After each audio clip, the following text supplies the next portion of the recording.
Good evening, good afternoon, actually good morning for me. We're all in different places. Always a pleasure to learn together, no matter where we join from. This class is part of Full Zman here at Drisha, and this is the third and final session of AI, Halakhic decision making, and Torah education with Rabbi Jonathan Ziring. With that, I'll turn this to you, Rabbi Ziring. Great. Thank you, Evie. And thanks everyone for coming. It's really been a great series, and I've appreciated the very spirited participation that we've had in the first few weeks, and hopefully for our final class that will be the same. So last week we began our discussion of the potential impact of generative AI on halachic decision making, and the basic thesis that we set out last week was that if you conceive of a multiplicity of possible answers, fundamentally in halacha, metaphysically speaking, like really there isn't a single answer. And it's the process of halacha that makes something, let's call it practically true, that makes it binding, that makes it the lived experience that you are supposed to follow. So then the argument that we made was that that decision or that process may only be able to be engaged in by a human being, by a Jew, someone who's obligated by the system, for whom there is an obligation and a fulfillment of religious duty, to study the Torah, to plumb its depths, and to articulate a vision. Evie, you can also let people in, right? It's not just me because I keep getting the pop-ups that people are coming into Oh, the you will waiting get room. the pop-up, but I'll be letting people in. Okay, great, thank you. Okay. So that was what we did. What we did last week, and we had particularly presented the view of Rav Shaul Yisraeli based on the Ritva. We noted that there are three models to explain why psak, when you ask a halachic question, why it is binding to the extent that it is. The position of Rashi that it's out of deference to the person who you asked the question, to whom you asked the question. The position of Ravid that it's a form of a vow you've accepted to engage in the process in this way. And the position of Ritva, which as Rav Yisraeli understands it, is since he both believes that there is a definitional pluralism to halacha, and that God programmed different possibilities into the Torah. So he also thinks that psak is the process by which the reality you have to follow is created. And we argued that that might not be possible from a non-human being. So that's where we left off last week. I wanted to make one more argument in favor of this sort of metaphysical view, and then I wanted to broaden the discussion to what else a posek does, which was already raised a little bit last week. So I think what I'll do this week is I'll launch right into those sources for a few minutes, and then when we move to something else, so then I'll open it for a conversation. I just wanted to get this one out there. So this really starts on number 19 in the first half of the sources. And that is a Gemara in Ketubot, Daf Samach Amud Bet. And the Gemara there says something very surprising. The Gemara says that Amar Abaye, Haimilta de Amar Rabbanan, that which the sages say, Afilu bi'ata bikutacha, even if it's a very simple question, like whether it should be permitted to eat egg in kutach, which was a dairy based dip, where there is no sort of halachic question involved, is obviously permitted. Lo lishre inish b'makom rabbe. A person shouldn't permit it if his teacher is present when he issues that decision. Now, this is despite the fact that it's not obviously considered a psak at all. It's just the conveyance of information. And the Gemara says, Lo mishum demersi kaf karuta. And it's not even because this is disrespectful, because something this simple is not really disrespectful to weigh in on, even when your teacher is present, because everyone understands you don't need the leaders of the generation to weigh in on simple halachic questions. Ella mishum de lo mistaya milta lememra, but because it won't be successful. Then he tells a story about himself that he had studied this halacha with Rav and Shmuel, and yet he was unsuccessful. because I ruled in the presence of my teacher of Yosef, I was unsuccessful in my ruling. Now, that language of mistaya milta is better known with the way it's often paired, which is siyata, which siyata just means help or aid in Aramaic, of siyata dishmaya, aid of heaven. And based on this, many thinkers, I give you here Rav Hershel Schachter, who really is very very committed to this idea, and then I gave you in 21 the Chazon Ish, Rav Avram Yishai Karelitz, who also has a version of this. They claim that psak, as we've talked about last week, being this religious process, being one where there isn't necessarily a right answer, because of its complexity, both practical and theoretical, it's not sufficient to have human wisdom. You need a little bit of divine help. And that's part of what it is. It's actually God and human beings working together. And he writes in 20, we still recognize, however, that human beings are fallible. And as such, the only reason any psak from any Rav may be relied upon is because we have the right to assume that the Rav, if he is a Yarei Shamayim, if he fears God, must have had divine assistance to paskin correctly without erring. The Talmud notes that one reason we follow the opinions of Beit Hillel is because they were more humble than Beit Shammai. The Talmud doesn't state that Beit Shammai were arrogant, rather the Beit Hillel were humble. What does humility have to do with psak halacha? Perhaps the humble person ought to be granted a midot award, and he should be given a, my kids used to get this, right? I think I got it when I was a little kid, right? You have good midos, you act nicely. So fine, give them a little plaque. That's nice. Give them a sticker. But why ought the reward be that his opinion is accepted? Allah Ma'aseh. Why does the Talmud seem to say that Beit Hillel is the authority who we follow because he was more humble? What does that have to do with being right? And to this, Rav Schachter answers that the answer apparently is that the Navi Yeshaya tells us that HaKadosh Baruch Hu chooses to be with the humble people. Therefore, the Anav, the humble one, stands a better chance of having that divine assistance to mimechavein la'amita shel Torah. When following the destruction of the Mishnah and Avot to choose a Rav to follow in matters of halacha, we must try to choose an intelligent, learned, honest Rav who also possesses Yirat Shamayim and humility. These last two qualities are essential to being more secure in the knowledge that the particular Talmid Chacham who is issuing the psak will be granted siyata dishmaya, not to err. And similarly, the Chazon Ish, in the final source on last week's unit, in the Kovitz Igrot Chazon Ish, writes as follows. I'll just read the English here. Hashem's providence in every generation is on the individuals who he planted in each generation to teach his laws to Israel. And when they delve deeply into the halacha, they're like angels, and a heavenly spirit rests upon them. Based on their words, the severe halachot of marriage, Shabbat, and other areas are established. Those who are constantly involved in Torah and whose eyes are constantly look upwards to merit to rule, they are the angels who come from investment in Torah. It is their obligation to act in accordance with the spirit of Torah, which is given to human beings. So there is this notion that making halachic decisions is something that human beings human beings alone can't do. Right? You need just a little bit of help from God. And if that's the case, then one would assume, if you buy this argument, that again, like we said last week, it would have to be a human being, someone obligated in the process, somebody worthy of being engaged in the process, in order for their halachic decision to be valid. And in fact, some have taken this argument explicitly. Rabbi Nathanael Wiederblank has extended Rav Schechter's argument in this direction.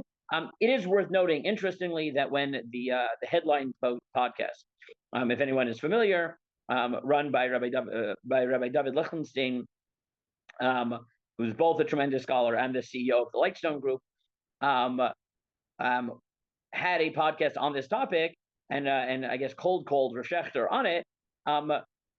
He actually did not come to that conclusion because he said, right, he did mention the fact that poskim require a little bit of divine help to make sure they get it right, but that's because human beings are fallible. But it was explained to him that AI is not fallible. And he said, well, if in fact AI is not fallible, then maybe it doesn't need God's help to poskin. No one bothered explaining to him that nothing is infallible, and that AI, ChatGPT is fully capable of hallucinating. So it is just worth noting that was his actual position. But again, this is just another argument in the direction that there is more to psak halacha than simply the process, right? There is a religious component, maybe even a divine component, and that seems to be limited to human beings. Okay, so that sort of wraps up the metaphysical part, which we were talking about last week. What I want to do now is any questions on that and open it up to the next part, which is certain people already said versions of this last week. I think Anne mentioned some of the other concerns, namely that even if, right, we leave this aside, it could be that, replacing your rabbi, your Halakhic advisor, your yoetzet halacha, whoever it is you turn to with whatever shaila it is, with ChatGPT or whatever the next one is, and again, these things are changing by the day, and they really are, quite terrifying. There are other things lost because there is more to psak than simply answering questions, right? That was something we sort of noted last week. And before we look at the sources, I want to throw that back to you, right? One, besides for simply answering the question, what else is a halachic decision maker doing, and can those qualities be replaced, replicated by ChatGPT or whatever the next iteration of these technologies are? Okay, so I'm going to throw that question to you, and then we'll look at sources in whichever order really makes sense based on people's suggestions. So, what do you think? Right? Right? Are there things that would be missing if we gave up our human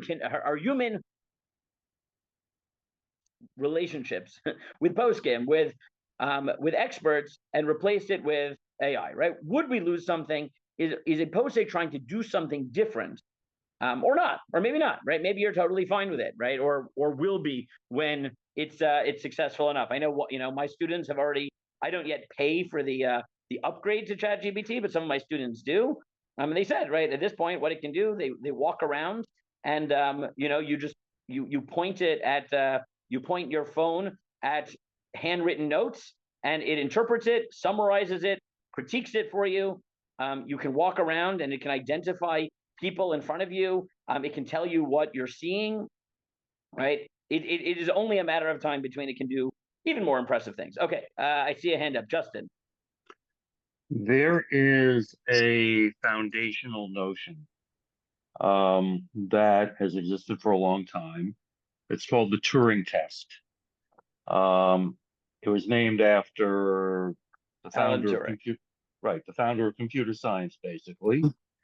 And it proposes that you've achieved what we'll call AI today if an individual cannot discern any difference between the entity they're talking to and a human being. So this test is actually, in some ways, looking on the other side of everything. When an individual is consulting a posek, when an individual is making a halachic inquiry, there is some person that is going to take the question and then offer something back to an individual. If uniformly, according to this, whether or not it makes any distinction, according to this, is there a Turing test for psak where an individual, based on all of their characteristics and what they're posing, sees no difference between a machine and a posing? Okay, so I think that's a really good way of framing the question, right? So Justin says, listen, the test for the last many years since Alan Turing to that has the challenge has been, can we come up with, right, at what point can a human being be tricked by a machine to think that it's a human being, and if it can, right, do we have an equivalent in psak, which is, listen, maybe right now there's something missing and we can talk about what that is, but is there do we have a list? Do we have a test at which it could theoretically pass everything, right? I think that's a really good way of asking, right? The Halakhic Turing test.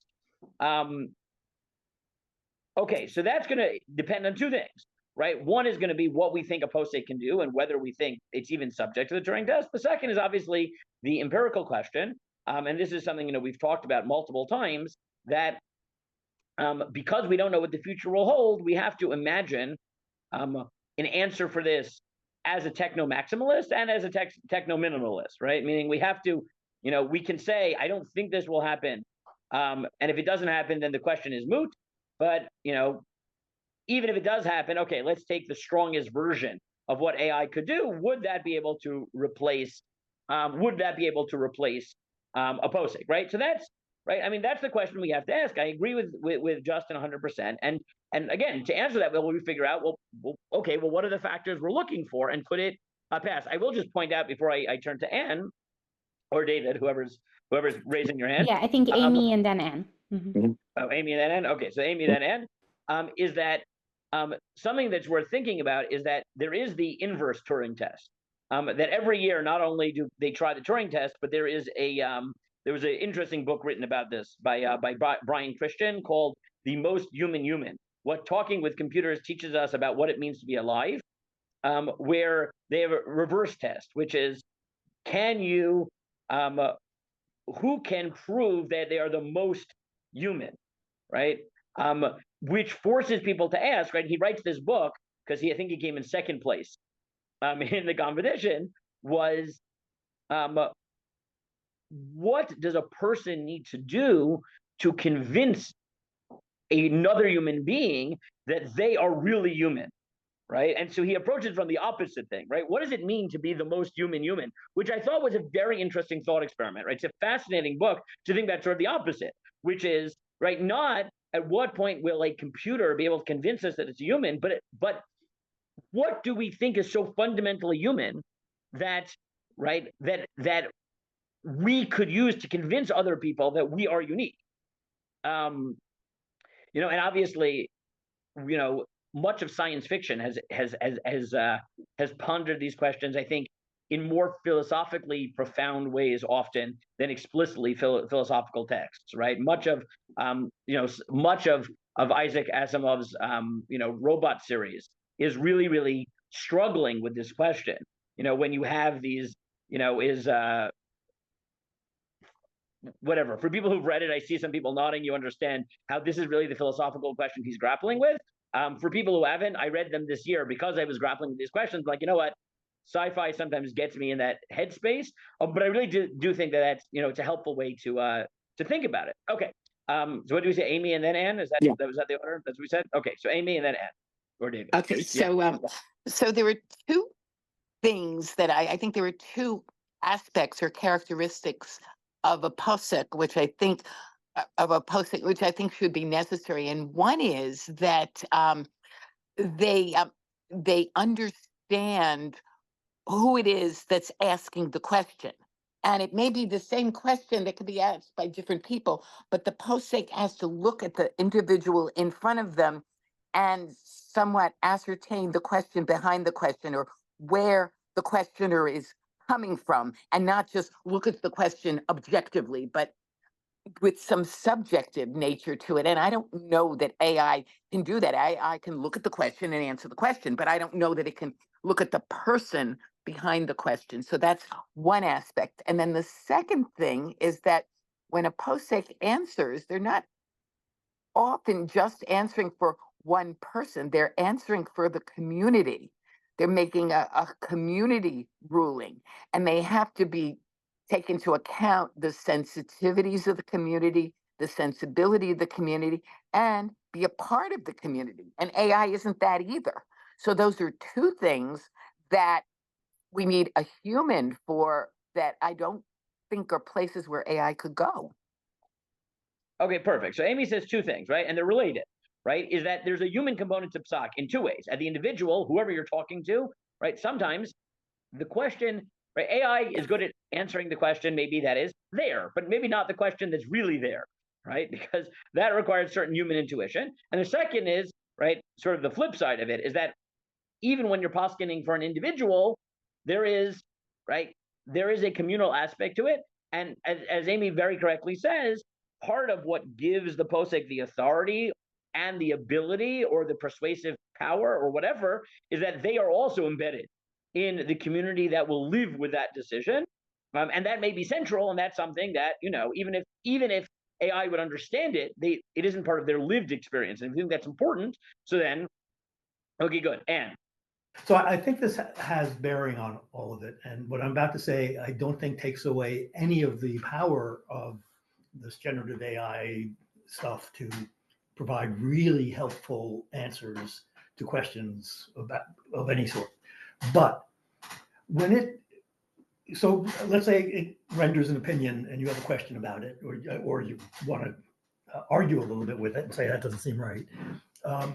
If you've been using it, it will come up with justifications for why it said what it said, and usually they're pretty good. It'll tell you what the reasons are. But we also know, I think, that it's really a statistical engine. It is looking at the statistical relationships among words and the patterns among words in this large body of text that it's analyzed. So when it tells you when it supports its opinion, because you questioned it, the answer may be really good, but it has nothing to do with how it came up with that answer. It doesn't have a set of beliefs.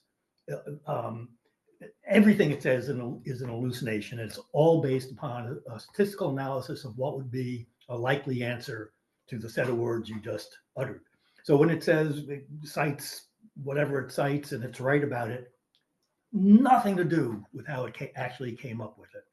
And it's such an alien intelligence. So I don't know what to make of this, but I think this supports Amy's point. It's such an alien intelligence. I don't know whether it meets any of the criteria that we're looking for. Okay, good. Right. So David notes that, even when it doesn't seem like it's hallucinating to us, it really is, right? In the sense that there's nothing, as far as we know, there. Now, obviously, this is a dispute amongst, real hardcore techno optimists will tell you no. Right? One day it will have that. We will reach, general AI, and it will have sentience. Okay. And others, I personally am not convinced by this. For every book that I read on that argued that would be the case, I read another one that it wasn't. I'm personally more convinced, whatever that's worth, that we won't, that I don't think we will ever quite reach that. I obviously could be wrong. I think, there's some excellent books that have argued why that's not possible. Stuart Russell has an excellent book arguing why it won't reach that. I can, if anyone wants, by the way, afterwards, you can, you have my email at the top of the source sheet and you want a reading list. I'm happy to send books. I've read at this point way too many books to count on AI. Some were better than others, but I'm happy to send suggestions if people are interested in sort of following up on some of these ideas. But yeah, I agree with you, right? And I think that's a really good way of putting it, that even when it gets it right, it's not really thinking, as far as we know, at least at the moment, and maybe never. And that might probably affects stock. Okay. Do anyone want else give their opinion now? You can always obviously interject later, but I want to, I'm going to jump around the sources in light of the answers that people have been giving. So I can give you people, I can start reading some sources that reflect the excellent answers that have been given here. And then as someone has another answer, they want to throw it out there, I'm happy to take it. So maybe, okay, anyone want to try before we do that, or should we go into sources? Okay, let's go into sources. If anyone wants to interject, feel free. So the first source that I put here, I think really touches on what David said. And this is, I won't read the whole piece there, but I've given it to you if you want to read it all inside. Rabbi J. David Bleich, who is, a very, very significant Halakhic authority, has written, eight now excellent books on contemporary Halakhic problems.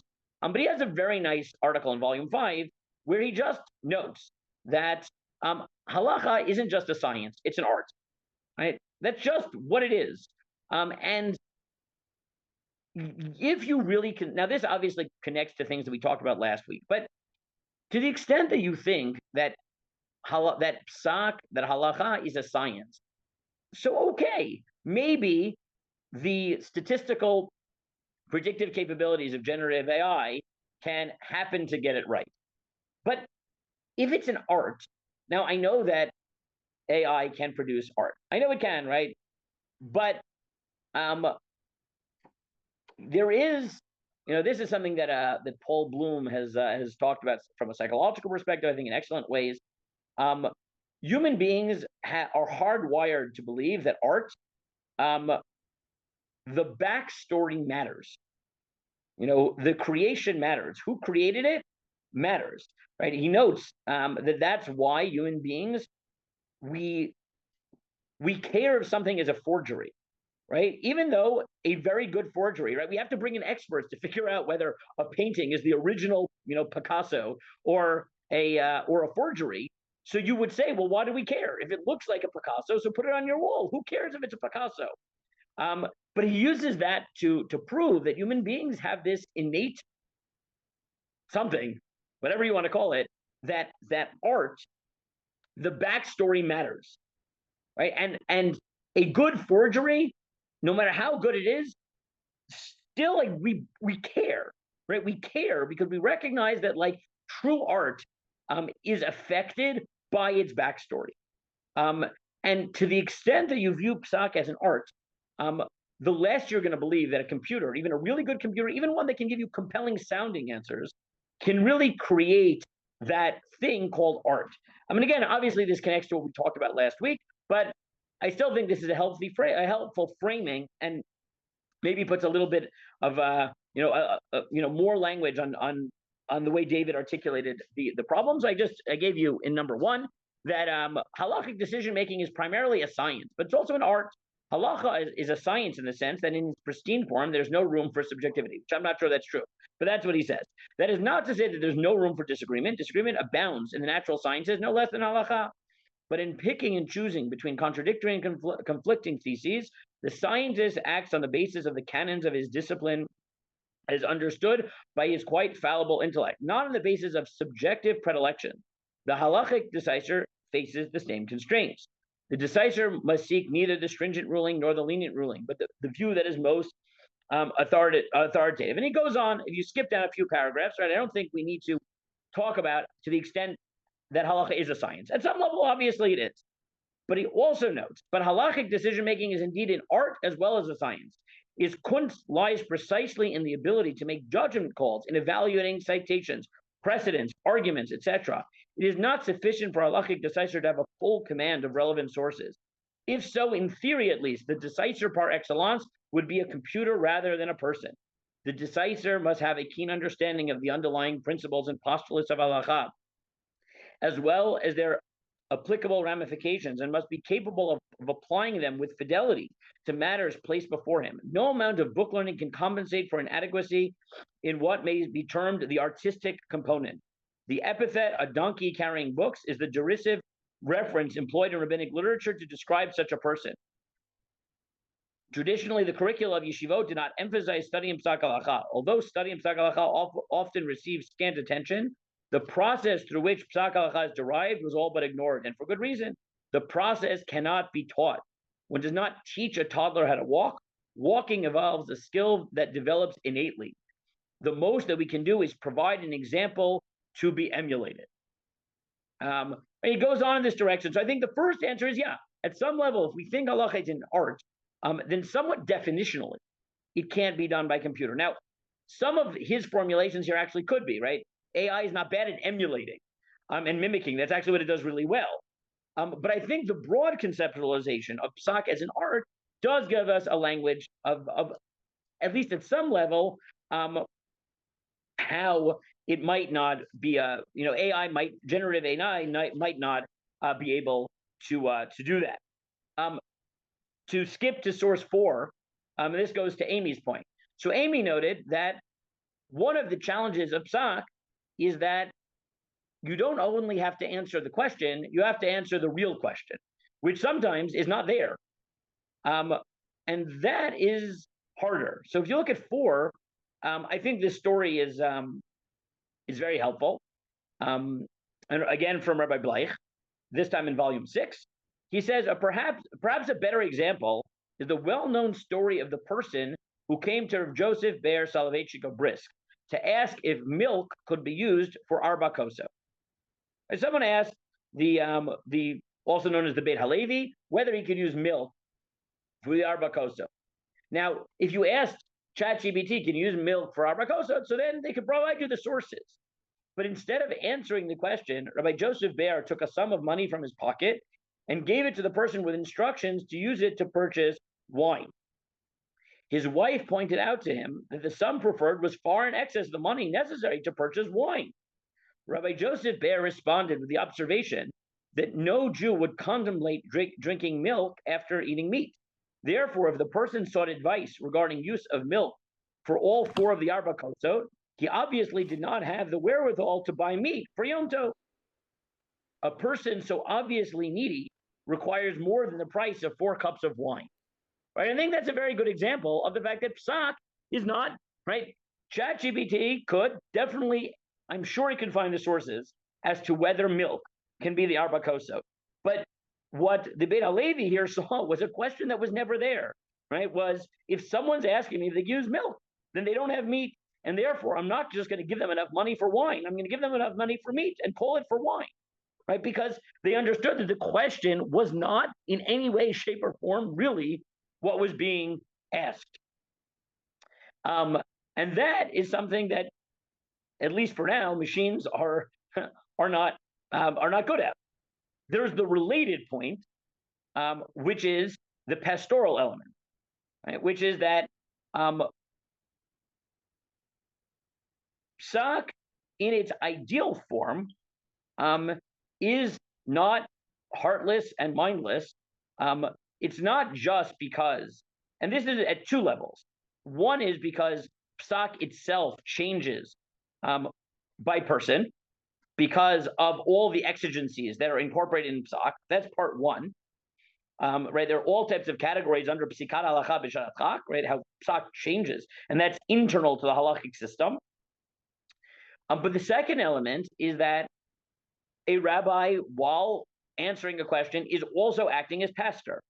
Right, now, this is obviously connected to what we just said from the Beit Halevi, but that was, but again, the fact that that's part and parcel of psak as well is important, right? It's not just that there are things that are adjacent to psak that the posek can't do.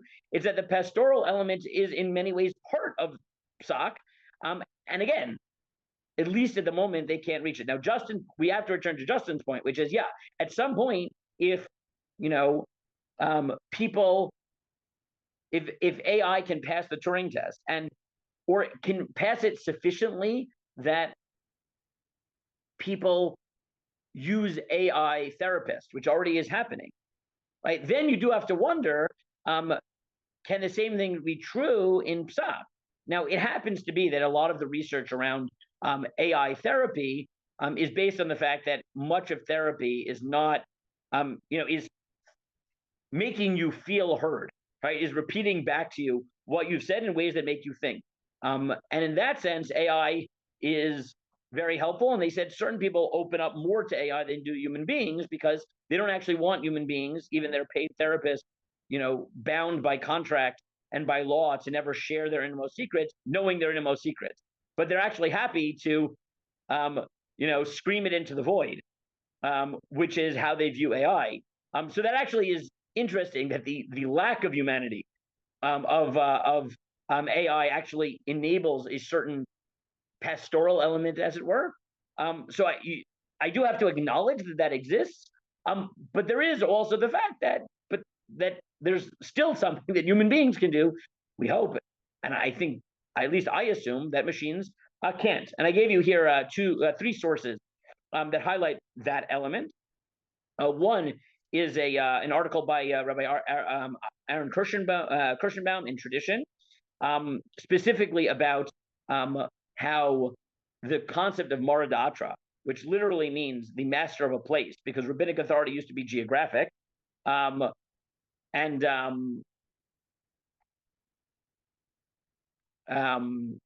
written about this. I have a chapter in my book devoted to this topic. It's something that interests me a lot. But one of the things he's noted is that to the extent that people communicate with, authorities around the world that they happen to, connect to, the local rabbinate has taken on a different role. Okay, I'm gonna read these sources and I'm gonna go to the chat because I see that questions are building up. So let me just read these sources quickly, and then I'll take the questions in the chat. Looks like we have. So the way, Sorry. what? Or should we take it Go now? ahead. I was just hadn't been it able to just see it. comments in the chat, and I'm happy to read them to you whenever. Okay. Okay. So let me read these sources, then I'll go, and then I'll pause Okay, for sounds good. those. Just because I want to. This I think continues to touch on Amy's point, so I just want to sort of give her intuition some more voice, and then I'll take more comment. So Rabbi Kirschenbaum notes that the local rabbi, especially in American-centered Orthodoxy, has been transformed into a modern clergyman, the spiritual leader of his congregation. He too faces a challenge as a result of the revolution in modern society. Indeed, it is a greater challenge than even before. Does he possess the religious integrity, the Torah learning, the social grace, and the personal charisma to create the respect due his authority? Although no longer the Mar Da'atra, meaning the master of the place in the traditional historical meaning of the concept, can he, in his relatively new role, serve the needs of his community as his predecessors did in the past? Right? There's this idea that, even as halakhic authority may wane, right?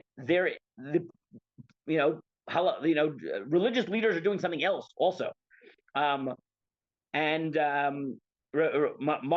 late teacher, Aaron Lichtenstein, in number 6, integrates this into Psak itself, right? And this is what we were saying about the Shalatrak.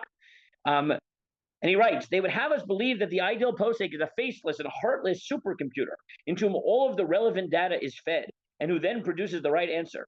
Should this standard not be met, the shortfall is to be regarded as a failing, lamentable result of human frailty. In Bacon's terms, a manifestation of the besetting idols which hamper and hinder the capacity for reasoned judgment. On this reading, the process of psikah, properly conceived and executed, bears no semblance to an existential encounter between seeker and respondent. It entails rather the application of text to problem, the coupling of code and situation. This conception does not necessarily preclude reckoning with the specific circumstances of the question and the questioner, as these may very well be part of the relevant objective data. The prevailing tendency, however, would be to dwarf this factor, and as to the human aspect of the Meshiv, of the one answering, that would be obviated entirely. He, for his part, is to be animated by the precept that we do not have mercy in judgment, and hence to pass on the merits of the issue with imperviously stony objectivity. Purist proponents of this approach often cry it up as the frum view of psikah. In reality, however, this portrait of a posek is mere caricature, lined by those who at most karu vishanu have read and studied, but certainly not shimshu, but they haven't actually spent time with good halakhic authorities. As anyone who has been privileged to observe Gedolim at close hand can readily attest, they approach psak doubly animated by responsibility to halacha and sensitivity to human concerns. And this comes back to Amy's point, that halacha itself, it's not just that a posek is a halakhic decider and a pastor. It's that the category of psikat halacha b'shalat, the recognition that halacha can change because of extenuating circumstances, a recognition of the situation of the person, that's actually part of psak. And therefore, that human element is necessary in psak itself. I won't read it here just for time, but a fascinating piece in number 7 by Rabbi Yosef Eliyahu Henkin, who was the leading authority in America before Moshe Feinstein in like the 40s and 50s. This was actually one of the reasons that he didn't like at the beginning psak by phone. Because he just said, right, even by phone, someone calls you and then, they hang up. And then maybe you don't know who they are. You can't go back to them. You can't talk to them. You can't, right? Now, even if we say that you can build relationships with people on the phone, right? To recognize a major authority saying, listen, I can't answer properly until I literally see someone, look them in the eyes, right? I know them. I have a relationship. You can't really answer without that, without that encounter. I think is a very striking statement about the necessity of that human element in psak itself, right? I'll just read you one line. He says, "Lo yofeh Osim ela ponim b'sheilot al yedei telephone. Those people who ask questions through the telephone are not good, especially when they hide their place and name, right? Because that anonymity isn't good for halacha. Right? That's not what halacha is supposed to be, right? There's a relationship. Right? And this also goes to Amy's point before, and he says, and it's not just the asker, it's the answerer, right? Because if they answer a question on the phone with someone they don't know, they don't feel the responsibility, right? They give the answer, they hang up, and they don't have to live with the consequences. And that's a problem also, right? It's both that you need to understand the questioner and you need to live with the consequences of this community. If you don't, you're missing something as a posek. So everything that David said and that Amy said, I think, is found in these sources. Okay, let's go to the. I know there's all the comments here. Okay. Okay, so I see that Catherine said that science is not simply logic. Okay, so I totally agree with that. That the notion that even science has this sharp distinction may not be true. I've read a few fascinating books recently that really that highlighted that. But I agree with you 100%. I just read one just a week or two ago called "How the Hippies Saved Science," which is a fascinating book on basically how after World War II and in light of the pressures of the Cold War, the movement in quantum mechanics especially was shut up and calculate, and asking the broad questions and thinking philosophically and artistically and humanistically was looked down upon. And this book just documents how a bunch of people who were hippies, often on LSD and all types of things, simply by being willing to ask questions again, even though often the answers they came up with were crazy, brought creativity back to the field, and how that was critical. And a few years ago, I read a book by I have to remember the name of it, by also a quantum physicist, by nuclear physicist, who is also a jazz musician, and he writes about how his jazz has helped him think about quantum mechanics, and his quantum mechanics has helped him think about jazz. And I totally take the critique 100%. But this is sort of a typology that science is not like that. But obviously, good science, yes, has a certain creativity to it. So I definitely take that.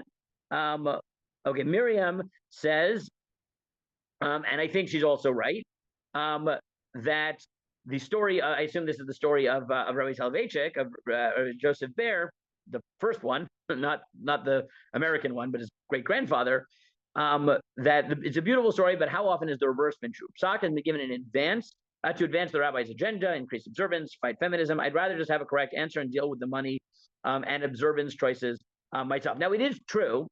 Miriam's point is right, that the human element and the responsibility element doesn't always help. Sometimes it doesn't. I agree with that. Rabbi Shlomo Brody makes this point very importantly, right? He notes that it used to be the way Amy said it, that you ruled for your community, and you therefore were able to live with the responsibility of it being in your community.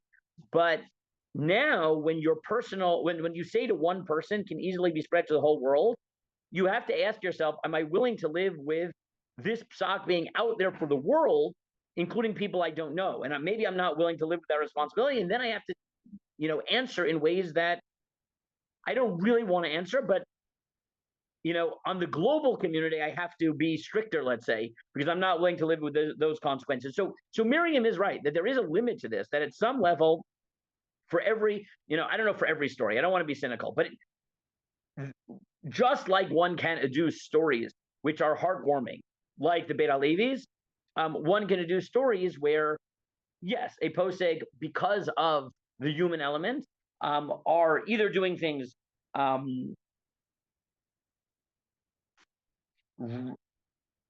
either wrong, right? That's always possible, or even if not wrong, you can imagine someone saying, listen, I want their halakhic opinion because I trust their expertise in halakha, but I don't necessarily trust the other things around it, right? The same way that, and then, the same way that people sometimes have to choose, do they want the greatest expert on, God forbid, they have a heart problem, they have cancer, sometimes they have to choose between, the best surgeon, who maybe doesn't have the best bedside manner, right? And someone who's not as good of a surgeon has bedside manner, right? Sometimes we understand that there is a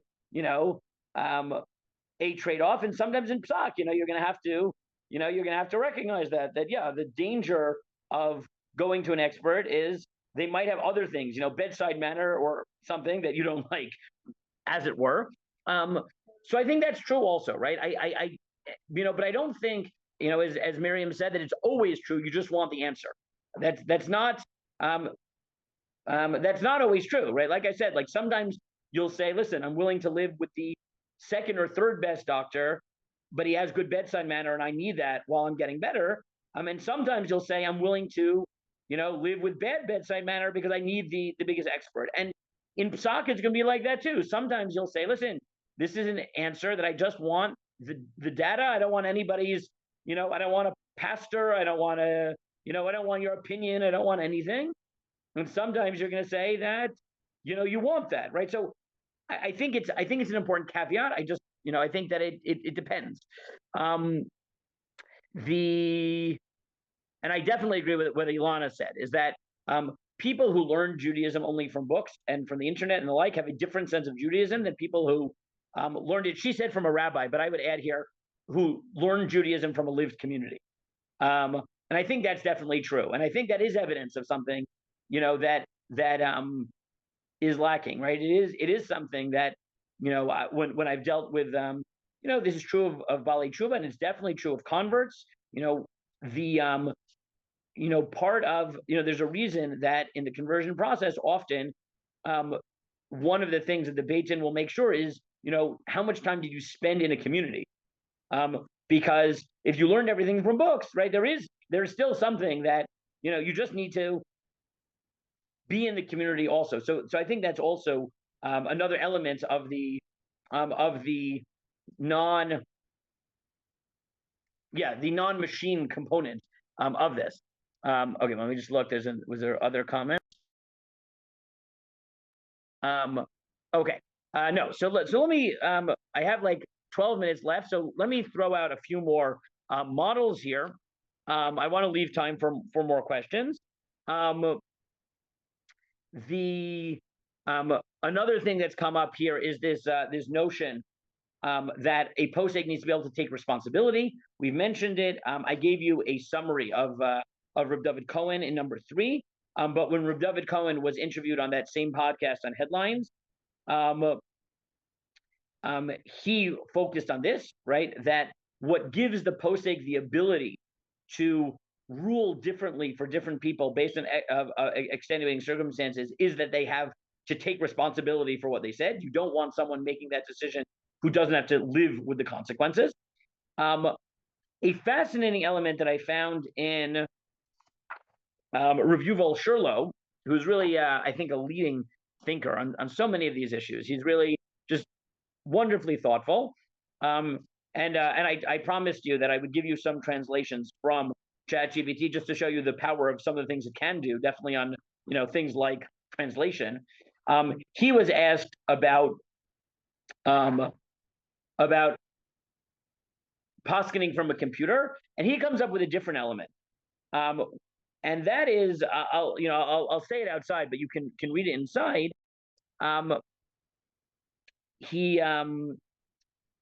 He says that one of the realities of psak is that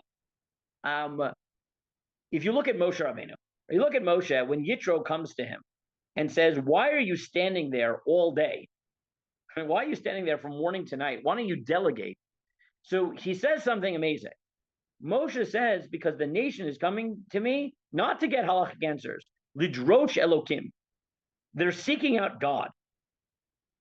Right? That the process of engaging and asking a question and trying to figure out what you're supposed to do is not just information. We talked about this a bit last week. It's a process of trying to figure out, what does God want from me? And we turn to people that we trust. And again, this comes to Alana's point, but I say this, right? The Gemara has this beautiful phrase that I didn't put here, but building on the pasuk in Malachi, which describes the Kohen as a Malach Hashem Tzvakot, an angel of God. The Gemara says that Im dome Rabcha leMalach Hashem Tzvakot, if your teacher is like an angel, then learn from them, and if not, don't. And what's amazing about that, it doesn't. What it tells you is that when everybody in life turns to the people that they trust, that person to you should be the person who, at some level, represents godliness. Right? It's supposed to inspire godliness. To take an example from the Parsha, right? The Parsha, right? Yosef, when he is tempted by Eshet Potiphar, the Midrash famously says that he holds himself back from sinning because he sees the image of Demut Diokno Shel Aviv. Right? He sees the image of his father, either in his mind or also possibly, as one of my teachers once suggested, he sees a mirror, right? And because the Psukim describe that he looks like his father, he sees his father in him, and he says, this is not who I want to be, right? The image of his father and what his father's values, right, are just so clear to him that they make him want to be a better person. And sometimes when you're asking a halakhic question, there's an element of that, right? That you want to know what God wants, and you want to interact with somebody who represents godliness for you, right? Again, I keep saying for you because this is in many ways a personal decision, right? The person for whom, who talking over a Torah question can make you feel like you're in contact with the divine is personal. But it's definitely part of the process of psak. And, I am not, I'll just say, maybe some people disagree with me, but I am very uncomfortable with thinkers like Yuval Harari, who will write a book called Homo Deus, encouraging us to replace the notion of divinity in our lives with technology. And people, and I mean, that's the name of the book. It is, and it's, I'm not comfortable with that. I just don't think that, AI, that we should, there are philosophers who do suggest things like that we should think of AI as in divine terms. That to me is terrifying, maybe because I actually believe in God, where many of them do not. That may to put, if it weren't clear, and I'm putting my cards on the table, that's like a starting point for me. But I'm very uncomfortable with like the Homo Deus idea that technology should replace godliness. Yeah, I agree with Ilana's point, right? That it would be very weird if the first Mishnah in Pirkei Avot was Moshe Kibel Torah Sinai, right? Moshe got the Torah from Sinai, and Masar Le'Yoshuv, V'Shul Zkanim L'Neviim, right? Neviim Masar L'Anshe Knesset Agdola, V'Anshe Knesset Agdola Misarua L'Chat GPT, right? That's just not right how I want that chain to end, right? That's just right. It's not. I agree. Like there's something there, and I thought that I gave you this article by Rav Shlomo. I think it's really beautiful. Right, he first deals with the practical issues of can we rely on it. He deals with some of the issues that we've talked about of is there such a thing as a correct halakhic ruling. He notes that also, one of the things we haven't really gotten a chance to talk about is that part of what makes something a good psak is that the community accepts it. And again, that comes back to Amy's point that the posek being part of the community contributes to that acceptance. But again, right, this notion, which I thought was beautiful, right, that it's not just that, but it's also that psak in its in its best form is an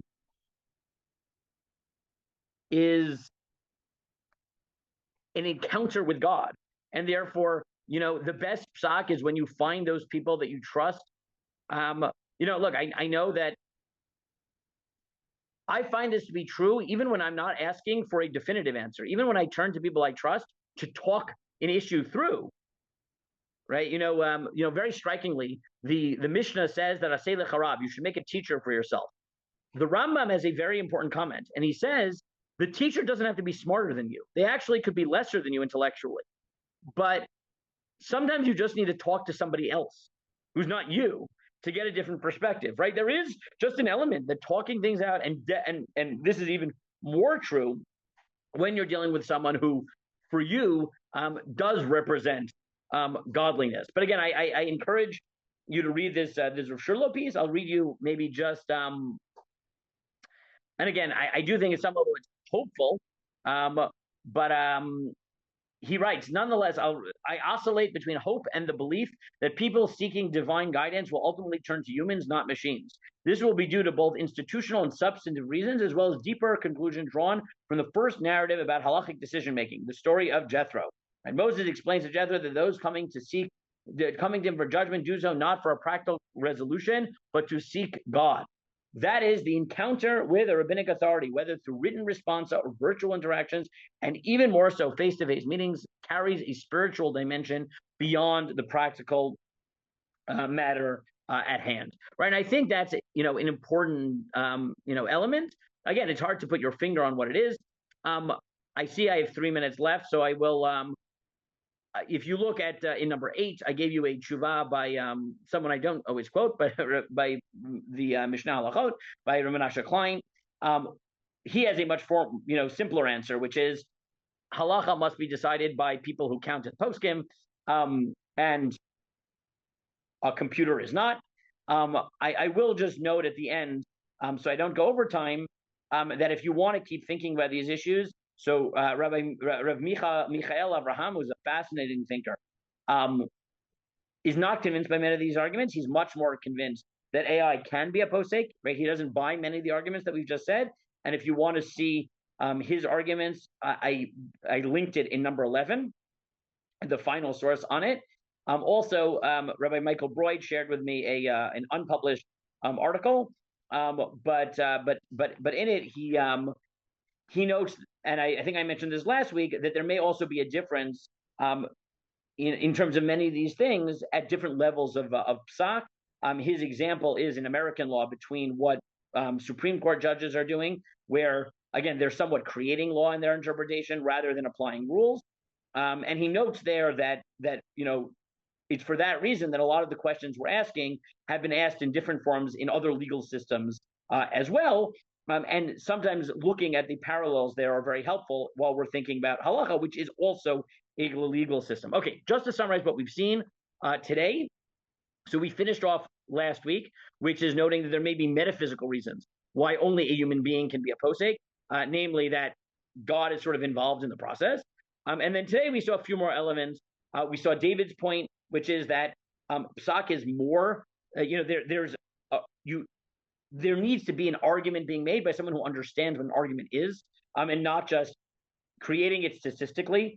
And we noted that at some level that's Rabbi Bleich's reason for not wanting computers or anything to poskim human beings is that it's an art, and that requires a human being behind it for true art, maybe. And again, I supported that with Paul Bloom's psychological insights about the way we view art, as the backstory being important and not just what's produced. Hence, forgeries, even really good forgeries, we relate to differently.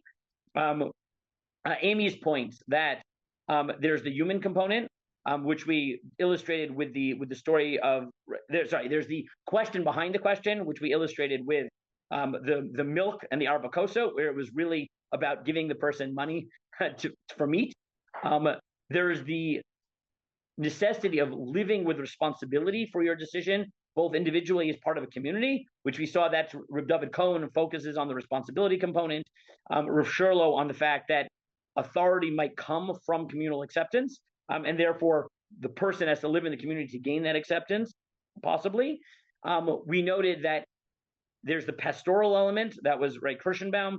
We noted that the pastoral element is actually integrated into halacha because of the elements of sharat chak, of exigency, which allows poskening differently, and therefore humanity is built into the system. It's not just pastoral and adjacent to halacha, but it's part of it. And I gave you the quote from Rav Lichtenstein. And then we ended with a few other pieces, but Rav Shurlo's point that that psak is also an encounter with God, and that seems to be lacking, and I hope is lacking when you're talking to AI. And again, maybe not all of you share this intuition, but my intuition of reading books like Homo Deus is that attempt to replace God with technology is disturbing and misses something fundamental about what religion is about, what God is about, what human relationships with each other and with the divine are about.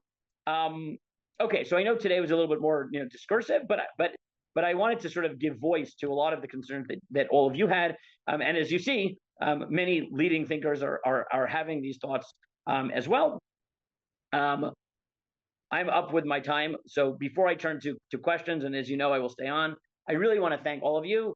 This has been a great series because really you've been great in making me think, in thinking together with all of us, and participating. And and again, I teach to sharpen my own thoughts, and you have all really done that. So I want to thank you and encourage you to both continue the conversation. You have my email.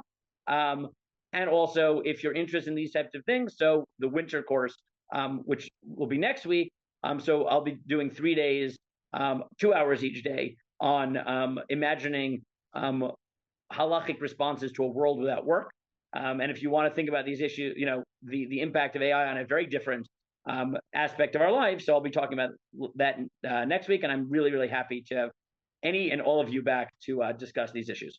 Okay, with that, obviously anyone is free to leave. I'm already 2 minutes overtime, but I will stay around for questions, comments, as long as you guys want.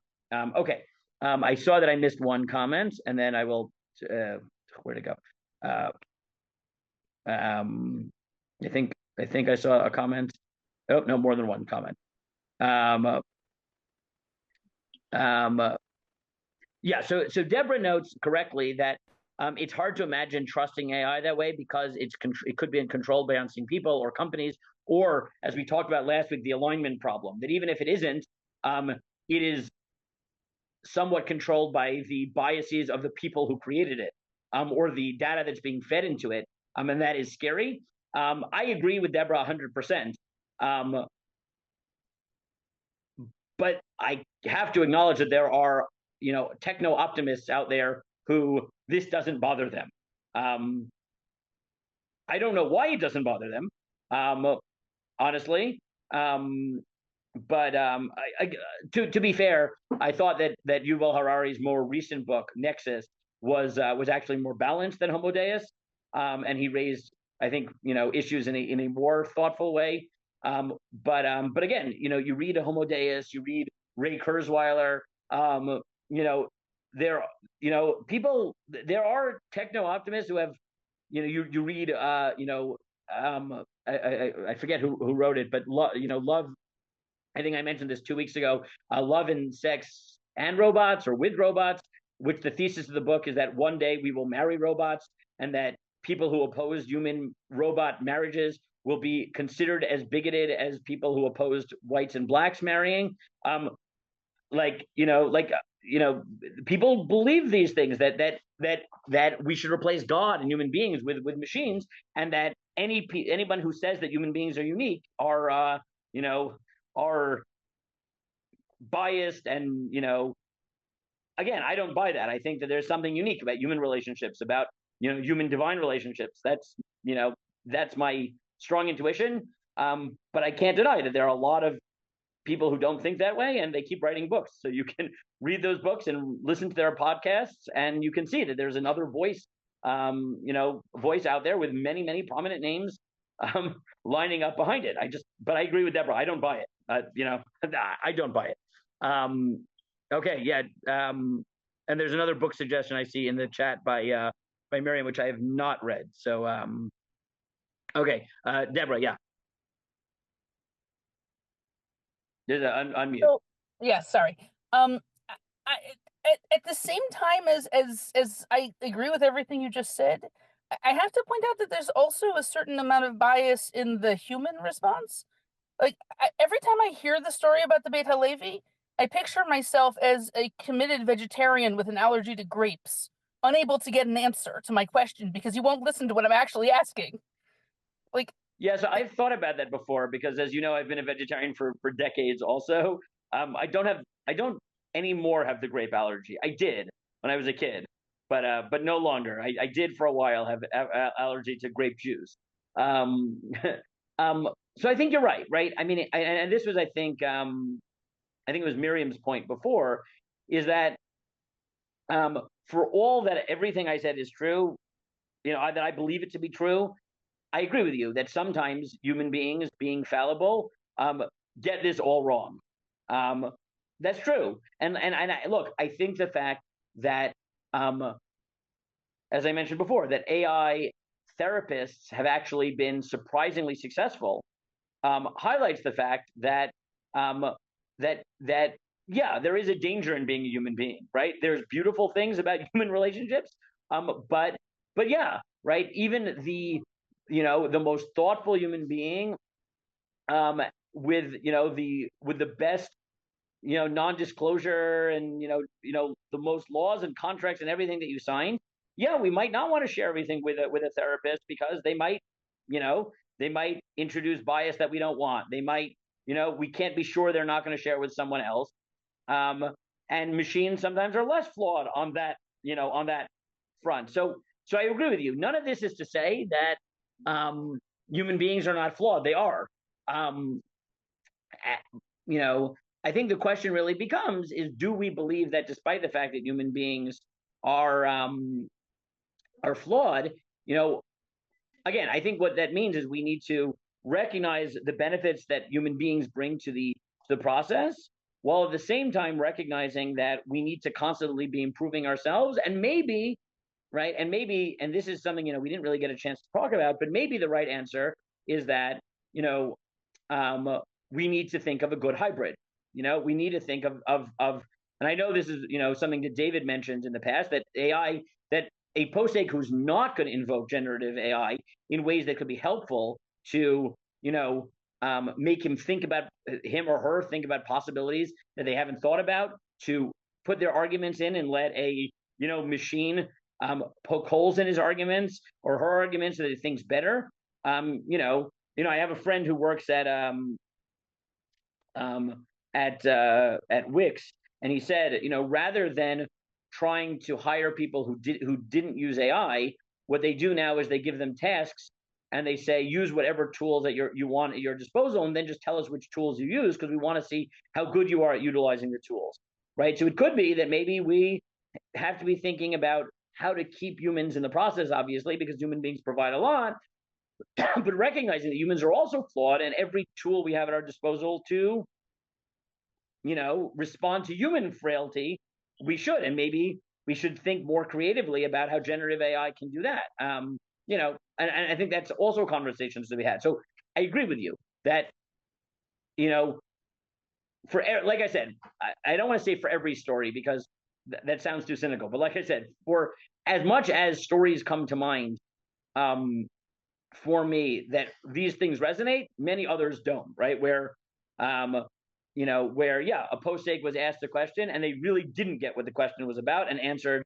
horribly. That happens also, right? That happens also.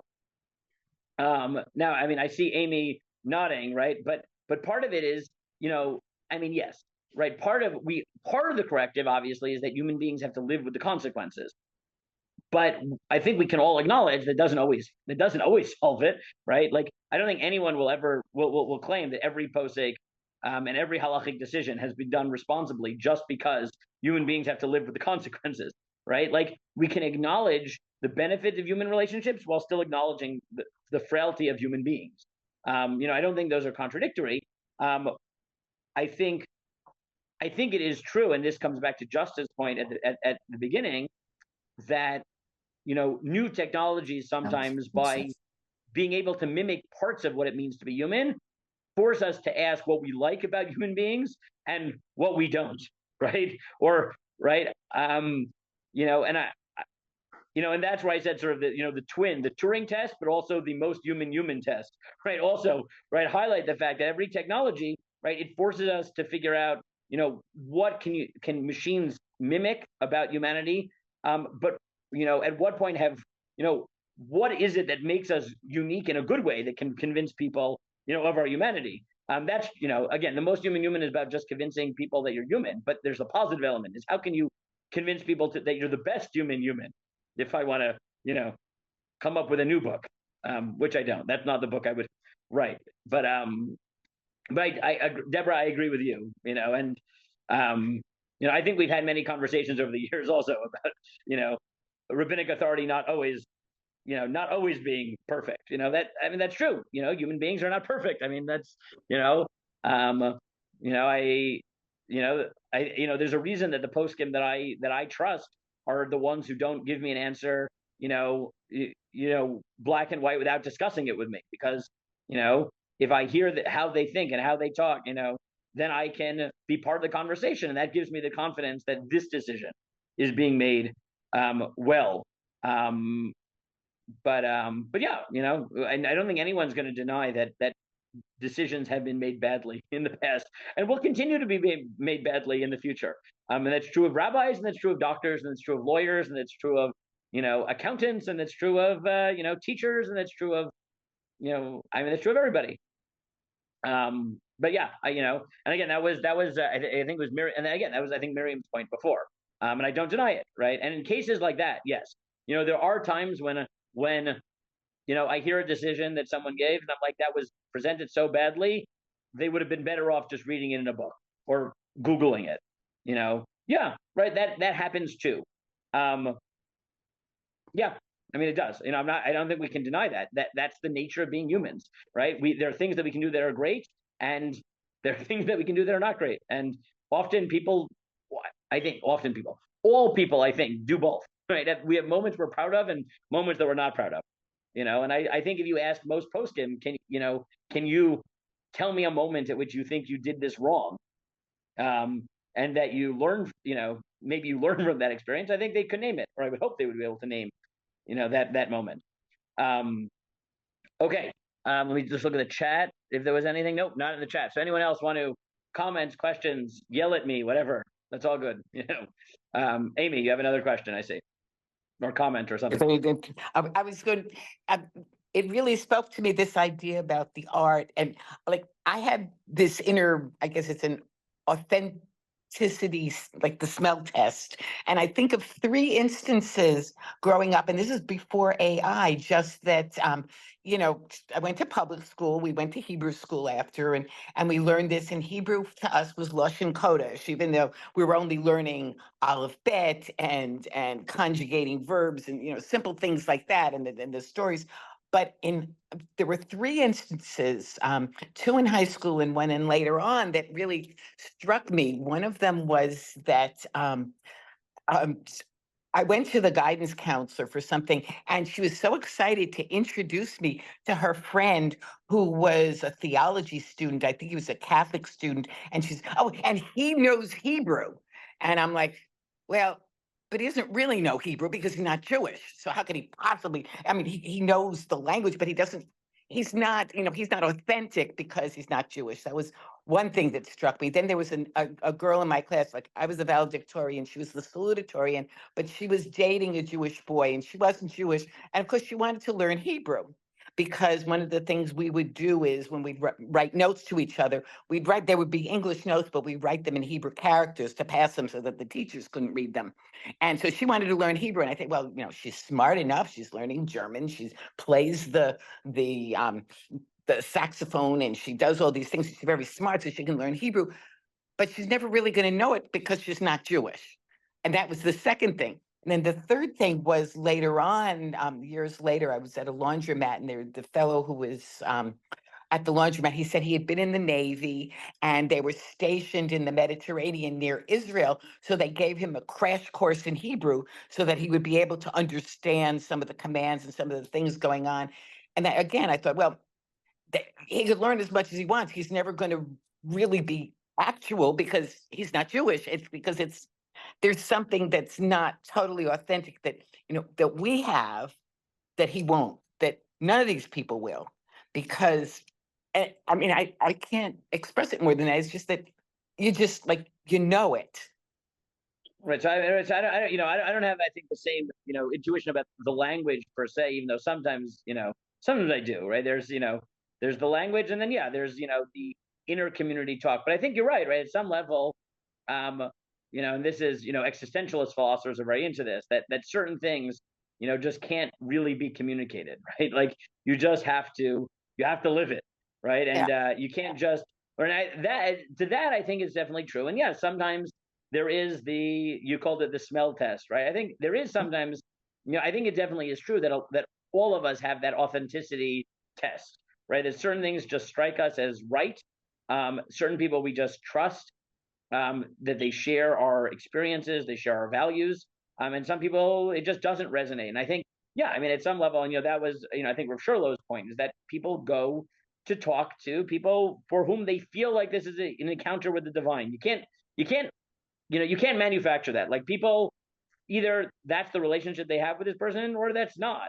Um, and that's something that yeah, I mean, I agree with you. At some level, to that extent, I agree with you that at some level there is something in the process that just you can't put your finger on, and part of that is, I think, the human connection. Again, I don't, maybe it's just because I live in Israel, so Hebrew, is not just Lashon Kodesh; it's also the language of the taxi driver yelling at you. So I don't know if I share the same sentiment about the language per se. But I definitely share it in terms of certain experiences. Um, yeah, yeah, in that sense, and like I said, Psak, I think at its best is not just about information. It is about sharing a religious experience. Okay, I see Miriam's hand has been up for a while, so I'll turn it to Miriam. Thank you. I was really enjoyed this series, and I can't wait for the next one. Can you hear me okay? Yeah, we can hear you fine. Okay, perfect. So I'm coming from the opposite direction of as Amy. It's interesting to me that because it's maybe probably from when I grew up, but for me, having somebody stand between me and Hashem is a very icky concept, as opposed to a very, lovely concept. And I totally understand how it could be lovely, but it's just not that for me. And when so last week I actually was more comfortable, because in some ways you were speaking about how for the posek it can be a connection to Hashem, to give psak, which totally made sense to me. This week, perhaps you could say that you were focusing more on the experience of the receiver of psak, and how the posek can act as an intermediary to the divine. I wonder, so what did, however, really, really speak to me was when you said that that if the posek understands how you are reaching out to be close to Hashem, then even if they totally misunderstand your question, as Deborah pointed out, nevertheless, you're engaging together in a shared enterprise to get closer to God. And there is worth in that, whether it works or not that particular time. And I'm not sure if that's exactly what you said, but I do agree with that. So let me just respond by sort of sharing, by sharing my experience of psak, both as as someone who gets questions and someone who asks questions. So I think that part of my bias here is that there are very different types of poskim in this world. There are people who view themselves as you say, the intermediary, right? Where you can't reach God without me. And I agree with you. That's something that doesn't resonate with me either. I think there are people for whom it does resonate. I think, definitely there's some Hasidim who their religious experience is very much mediated that way. And much of the more mystical literature in Hasidic writings is like that. But I think part of the reason that I'm more comfortable with this is because I actually share your intuitions. It's just that my experience with psak is so different.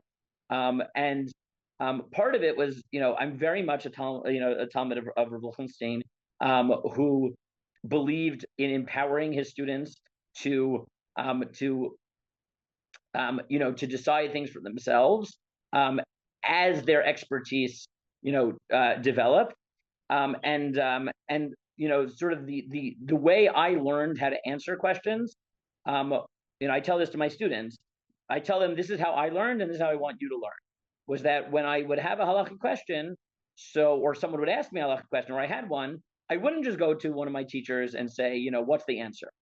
I would go to my teacher, and the teachers who I trusted, and to this day I turn to discuss, are people who wouldn't just give me an answer, would say, okay, let's go through your thought process. What are you thinking? What sources are you drawing on? And then would tell me, either, one of three things. Either what you're saying makes sense, I agree. What you're saying makes sense, but I don't agree. But you're not wrong. It's not my intuition, but you could be right. And, that is definitely within the realm of halakhic possibility.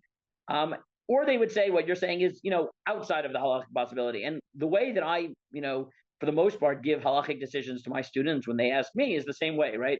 They know that if they're asking me a halakhic question, I'm very unlikely, unless it's a very simple question, to give them an answer in 30 seconds. Usually I will sit with them and I'll encourage them to research and to think and go through their thought process. And this is how I'll do it with them. And I'll tell them, listen, this is what you said, which I think is really right. This is what I said, which I think is wrong, and this is why. And these are things where I think you're definitely within the realm of possibility. That's not how I would have posted, but if you're comfortable with that and relying on that position, then I think that's okay.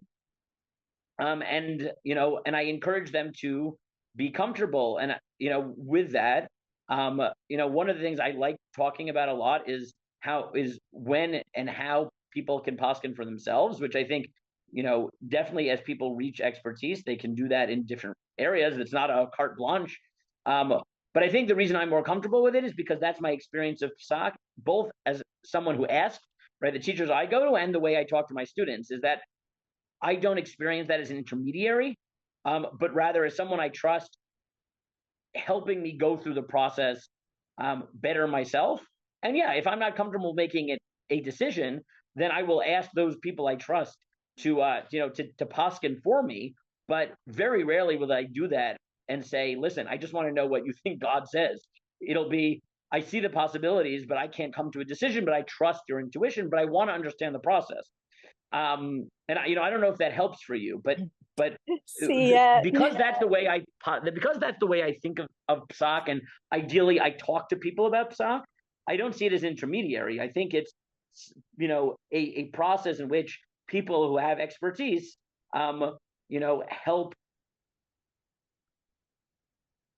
help people engage in their own process. There's an excellent article written, and I'll end with this because I'll end my point with this. There's an excellent article that was co-written by Rabbi Dr. Judah Goldberg and by Shana Goldberg, where Judah brought to bear his insights both as a Talmud Chacham and a doctor, and Shana brought her insights as having answered many questions as Yoetz Halacha, and creating a model. I think the article was called Balabayit Centered Halacha, right? And they basically imagine what is patient-centered medical care have to teach us about Balabayit-centered halachic answering. And one of the, I think the most powerful lines in the book is that people challenge them. They say, but what if by empowering people, they come to the wrong answer, right? And they say that their response is that halachic decision-making is not a zero-sum game. Your only goal is not getting them to do the right thing as you understand it. It's to lead people to a more enriched religious life of commitment. And if part of that process is educating people to the point where they feel engaged enough in the halachic system to come to a response that you wouldn't have come to, that's a plus, not a minus, right? That's a win, not a loss. And because that's how I think about psak, I don't think of it as intermediary. I agree with you. If someone told me I need a posek to be my intermediary to God, I would balk at that. But if someone said you should find people in life who are wiser than you and more experienced than you, who will help you develop your own ability to engage these sources and make decisions and help you be part of the process, that I think is very different. But again, I think that's part of my bias of what PSOC means to me in my lived experience.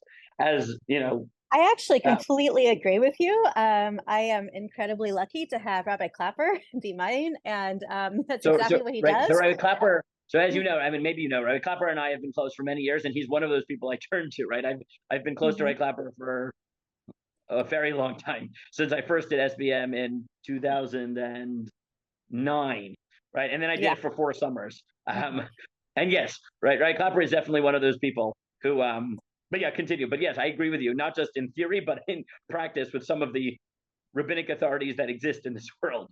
But yeah, you know, I agree with you. But so where I was actually going with my question was, so thinking about, so for me, as I slowly accrue knowledge, I find that I'm able to answer my own questions more quickly.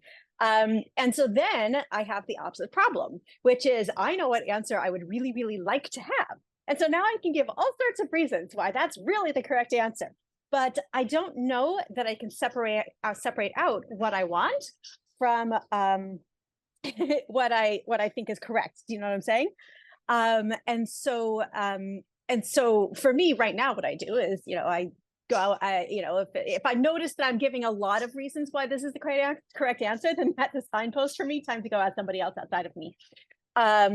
And I wonder, so the question for you is, I wonder if that might be a good place to use AI as a what's the word, sounding board, to say. I think so. Look, I like I said, I really do like teaching the question of when you can poskin for yourself. This is one of my favorite go-to topics. And I will note that there's 2 parts to that question. One is the question of what qualifies you in terms of skills to be a posek. Let's leave that for a second. And the second is, even if someone is, you know, the greatest posek in the world, can they make decisions for themselves because of the inherent bias that we often have when it's for ourselves? Now, and the short answer to that is the vast majority of poskim assume yes, you can poskin for yourself. There is a minority voice that says that you can, but only in cases where there isn't what's called a cheskat isur, that it isn't presumed forbidden, and you have to uproot that. Like if it's a case where it could go one way or the other, so then you can rule for yourself. But if there's a presumption of isur and you're actually uprooting it and changing the status, so then you can't, because then bias is too powerful and the default is too powerful. But the vast majority of halakhic authorities assume that a qualified person is allowed to make decisions for themselves. But as I always tell my students, that doesn't mean it's always a good idea.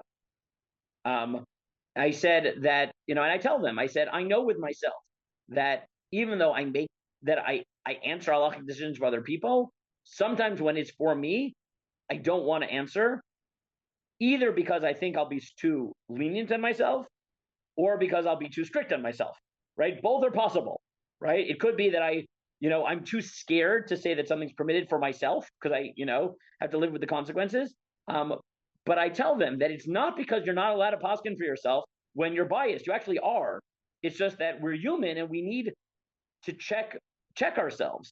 And if you feel that you can, by putting it into ChatGPT and asking it to poke holes in what you're saying, that's enough to use Kahneman's, structure to move us, let's say, from system 1 to system 2, to slow thinking, and to really ask ourselves whether we're thinking properly or we're just going with our intuition, then yeah, I think that could be a very helpful tool, especially since there's no fundamental halachic obstacle, right? It's more of a practical obstacle, which is, do we trust ourselves to be honest with ourselves? And if the answer is no, then if running it by ChatGPT is enough to make us feel like someone is pushing back on us, then yeah, that could be a very, very powerful tool. But the first part of what you said is also true. Obviously, how you still have to deal with the question of being expert enough to answer the question. Obviously, different questions and their complexity require different levels of expertise, and that's that's just a truism. But yeah, look, I agree with you that if you're at the point where you're capable of poskening and all you need is a sounding board, then that could be a human being that you trust. But it could also be, it could also be generative AI if that's enough to hold you accountable to yourself. I don't know if it always works, but like I said, if people find it meaningful for therapy, then maybe it really can, right? Maybe at least for some people, it can hold you accountable in that way. Definitely could be. I'm definitely open to that. I'm open to that possibility. I wouldn't want to close human beings out of the process entirely, but I'm also in favor of incorporating as many tools as we can in our lives in general, and in our search for godliness as well. So yeah, I think that's definitely possible. Okay.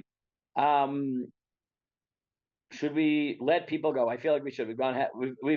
I'm really happy. I should say that this is the third week in a row that people have stayed around for a full half hour to talk and think this through. I know my thinking has changed and been shaped and improved over the course of these weeks, and I really do appreciate it. And I look forward to having these conversations in the future, even on this topic. Like I said, you're free to follow up by email, or next week when I move to a completely different topic, but still challenging challenge ourselves to think about how these technologies will continue to shape our lives. Okay, Evie, should we call it for today? I think so. Sure. Yeah. Thank you so much, Rabbi Ziring. That was so interesting. And thank you also to everyone else for all the interesting comments and for always being such a great part of our learning community. Just a reminder that our winter week offerings are open. Classes include morning and afternoon sessions between December 22nd and the 24th, and a book review on December 25th. And Rabbi Ziring will be teaching the 3-part class from 9:30 a.m. to 11:30 a.m. Eastern. And the signups are on drisha.org/classes. Thank you so much, Rabbi Ziring, and happy Thank you to Hanukkah everybody, everyone. and thank you for your help as always, Evie. Thank you. Leitraot. Happy Hanukkah. Chag Sameach. Hanukkah.